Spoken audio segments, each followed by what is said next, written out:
Hello, welcome to Jana's Kitchen. This is your guest host, Erin. I am filling in for Mom tonight. She's got a little cold going on right now and has lost her voice. So tonight we are making her traditional, classic, childhood chili that I grew up eating, and I just wanted to share it with you all.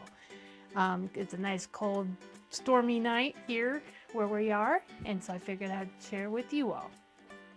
So right now I've got 2 pounds of ground beef, and I put a whole stalk of celery in, like the whole bunch of celery in, and I diced it up very tiny, like diced up, so it would cook good and fully.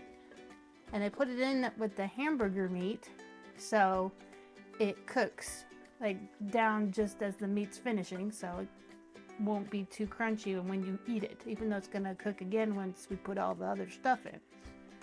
So we'll be right back and we'll get this going, and we'll be right back. All right, well, we're back. So I've kind of got everything, all the meat cooked, and the celery's got a good little cook down to it a little bit. And we're going to go ahead and start putting the next ingredients in. So what we're putting in next is going to be the Campbell's tomato soup. You can use whatever flavor tomato. They got like their tomato juice, the V8. They got several different flavors of tomato. This is the tomato juice. So I sometimes drain out the excess water or fat sometimes. When I was in Kansas City, I always got like I think it was like 96%.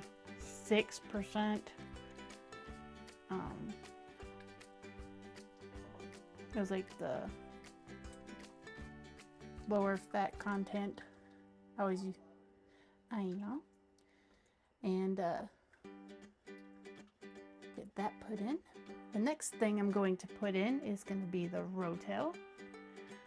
I use the hot, but you can put it whatever flavor you like, medium, mild. I know they got that. Sometimes they got like the picante.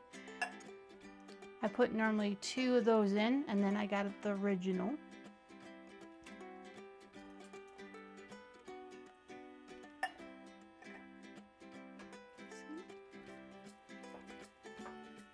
Get it all stirred up.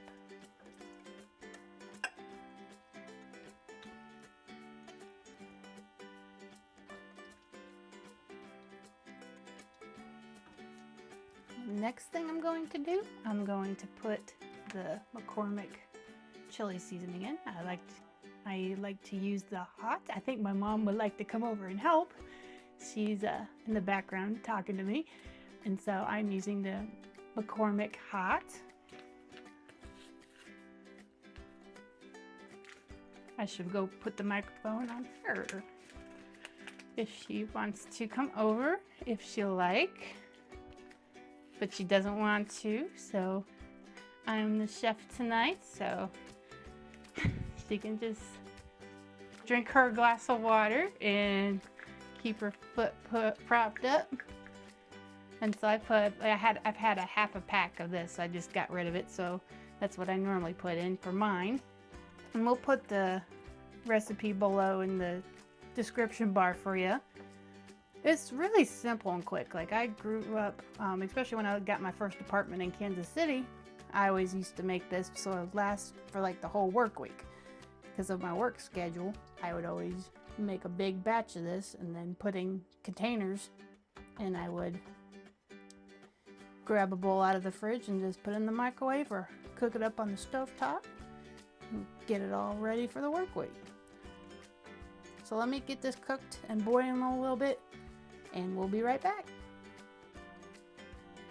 All right, well, we're back, and It's slowly starting to simmer a little bit. I just kind of let it get all nice and warm and bubbly. And growing up, we always called this Mom's Wendy's chili, her copycat recipe. And so it tastes basically like it. And it's been one of my favorite. She's done several different chili recipes, like she has different styles. We'll do those on another day. And but yeah, we call this her Copycat Wendy's chili.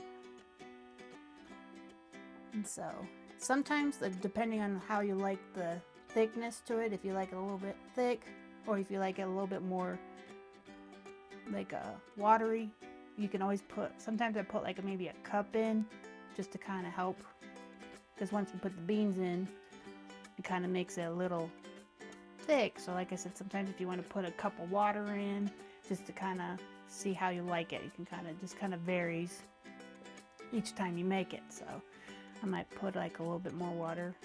I already put about a cup in already, but we'll see. So now we're gonna put the next items in. Is going to be the kidney beans. I normally put the light and dark kidney beans in. I drain out all the water in the cans in the sink, and then I got the light kidney beans. My favorite thing I've been putting in it is the pinto beans. Is just for like color wise in the soup. I didn't have any today, but I like putting those in just for the color and just makes the soup pop. And then I put the last can in. Yeah, it's like Wendy's chili.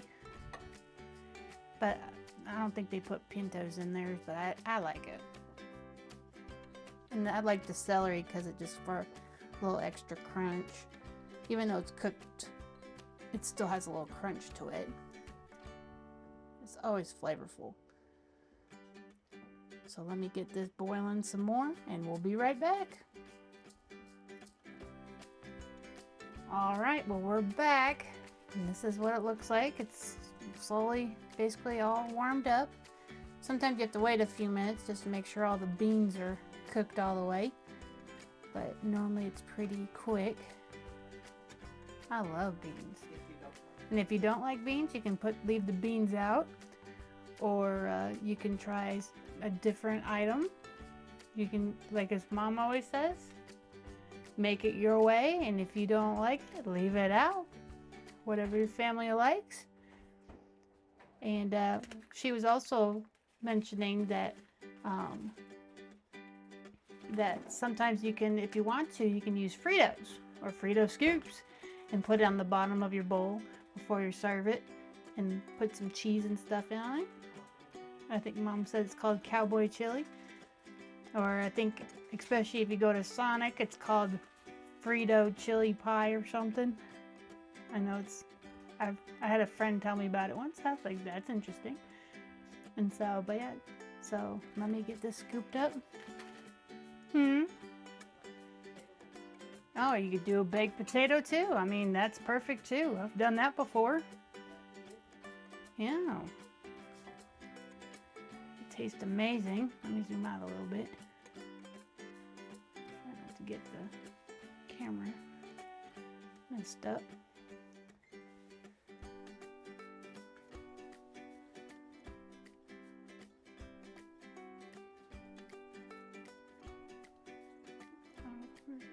Piece of hamburger meat somewhere.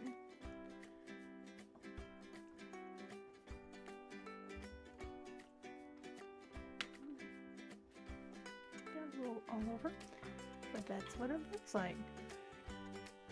Mom's Copycat Wendy's chili. And it is very delicious. And like I said, you can change the ingredients a little bit if you don't like it as spicy. I like the little kick to it, especially during winter. So give it a try and let us know what you think. And if you have any questions, just ask us below in the comments and we'll be able to answer them.